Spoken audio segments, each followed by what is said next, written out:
Hey there, this is Andrew bringing you another Keyforge deck opening. This will be a Winds of Exchange deck. You can find me on Discord, most Keyforge related Discords as AV8R, and on the Crucible as well. And yeah, you can find Take That Smarty Pants on YouTube, Facebook, and the audio version on most podcast platforms. Alright, this is going to be, let's see if I can get the name out before the houses.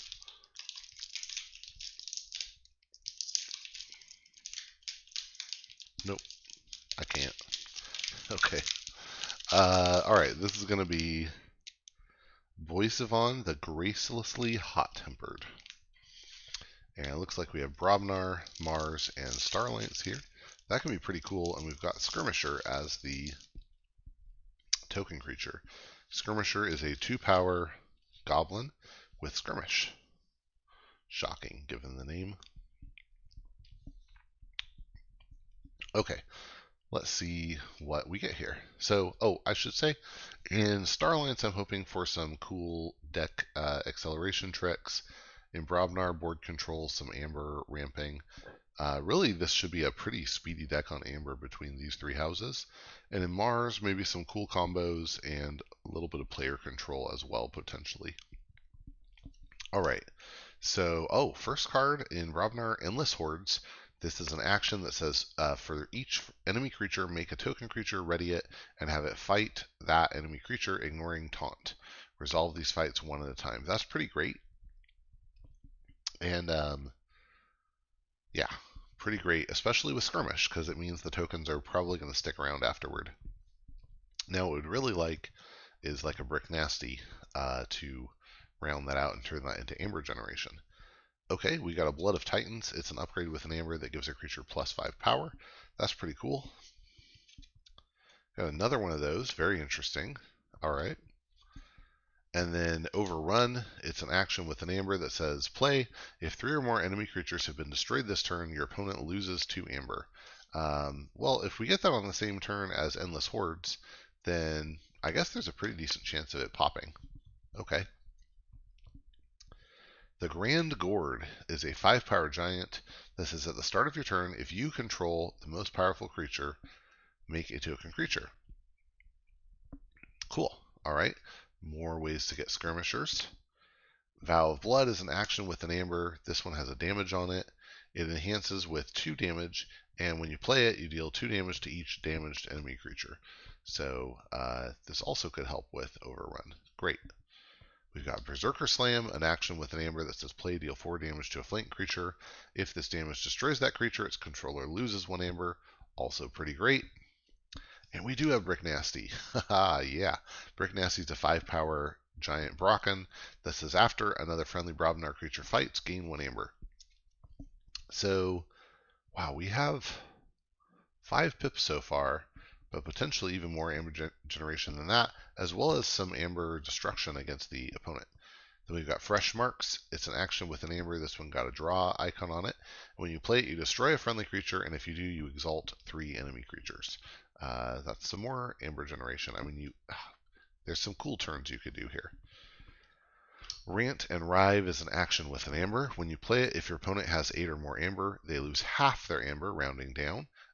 Also, that's a really great, this is one of the strongest, I think, Amber control cards in the new set.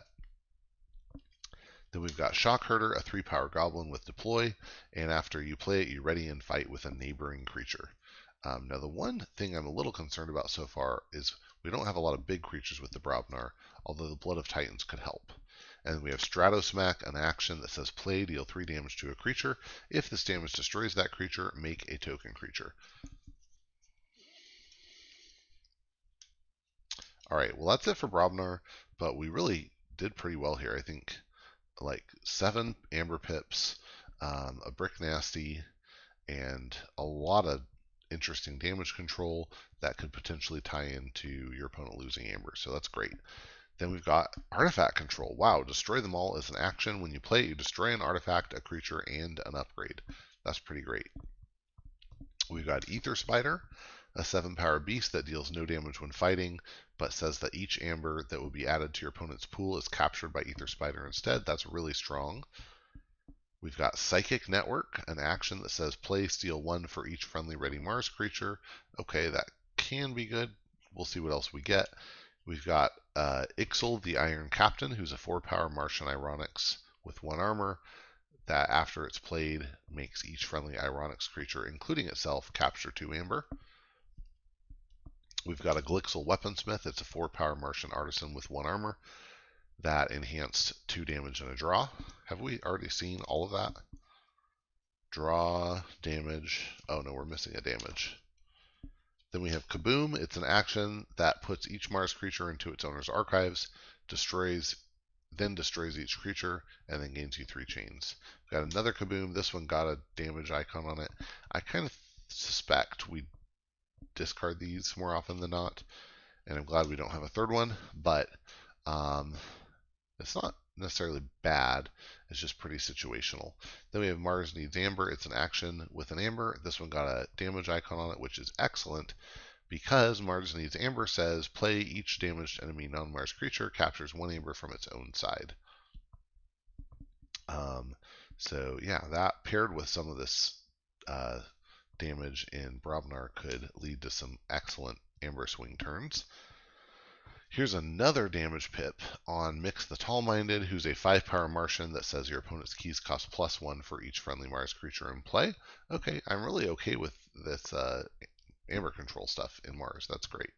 Got another Mix, excellent. And these are big creatures too, so that's great. Tixel Beambuckler, a 4-power Martian soldier with 1 armor. After you play it, you deal 2 damage to a creature and move it to either flank of its controller's battle line. Love it. Got another Tixel Beambuckler. All right, that's pretty cool. Didn't get a lot of amber generation in Mars, but we did get some, in fact, only 1 amber pip, but we did get some steel, some slow steel, and some key cost control. So that's interesting stuff. All right, in Star Alliance, we'll start with Hapless Cadet. It's a 3-power alien with taunt, and when it's destroyed, your opponent loses 3. I am definitely putting this in front of the Ether Spider or the Brick Nasty if I get a chance. It's one of the nice things about Hapless Cadet is there's nothing on here. A lot of these cards that might make your opponent lose a lot, like think about Brabble, have the condition that it has to be on your turn. This doesn't have anything like that, so you can fight this into your opponent or destroy it yourself, and you'll get that effect, which is excellent.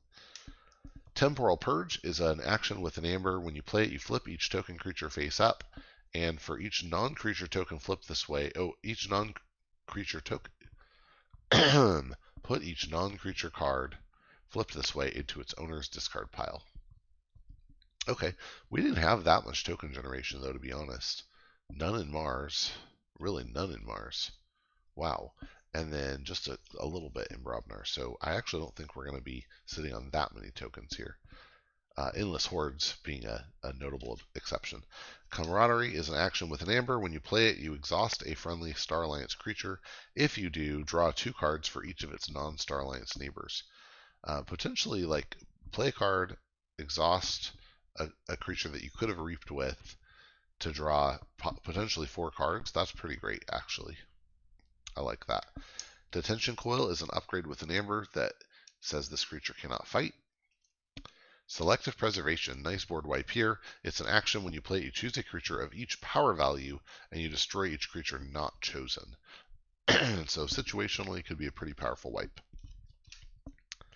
Then we have Echo Reflector. It's an upgrade with an amber that gives a creature your opponent's keys cost +3. More key cost control. I love that. Got another Echo Reflector. Very nice. Echo-Silent. Haha. Future Booster. Love it. It's an artifact with an amber. It's an item. And when you omni it, you look at the top card of your deck and you may put it on the bottom of your deck. Great. Then we have Photon Blast. It's an action that on play deals 2 damage to a creature with 1 splash. And if this damage destroys 1 or more creatures, you make a token creature. Great to make a token creature, but additionally, that kind of spray damage is super nice for setting up Mars Needs Amber. So very cool. We've got a Red Alert, even more spray damage. When you play it, if there are more enemy creatures than friendly creatures, you deal damage to each creature equal to the difference. Seems like a lot of cards in this deck kind of want to be playing from behind on creature count a little bit, when in reality, I don't know that we will be in that situation that often. But it's good to have these options here and there in a deck. And then we have Secure Droid, a 4-power robot with Taunt, but it can be played as an upgrade instead, and it gives the creatures attached to Taunt. And finally, this is a legacy, right? No. Weird. No, it's not. Okay. But it's out of order. That's very strange. Navigator Ali is a 3-power human with play after fight after reap. Look at the top 3 cards of your deck and put them back in any order. That could be pretty nice. You could even potentially do that like before Future Booster, to put a card on top to put on bottom, or you could do it after Future Booster and have sorted through 4 cards in your deck. Either way, it is a good effect sometimes. Even before you make some tokens, it could be a good effect to do. So that's pretty nice. Again, I think token generation in this deck is a little low, but there's a good number of pips and some solid amber control. So I think it has potential. Not the kind of player control that I'd like. We even do have an artifact control card, though. So it seems like this deck could do well. Yeah, it seems to me like it could do well, but we'll have to see. In any case, that is Boisivon the Gracelessly Hot Tempered. Hope you enjoyed, and you'll get out there and forge some keys.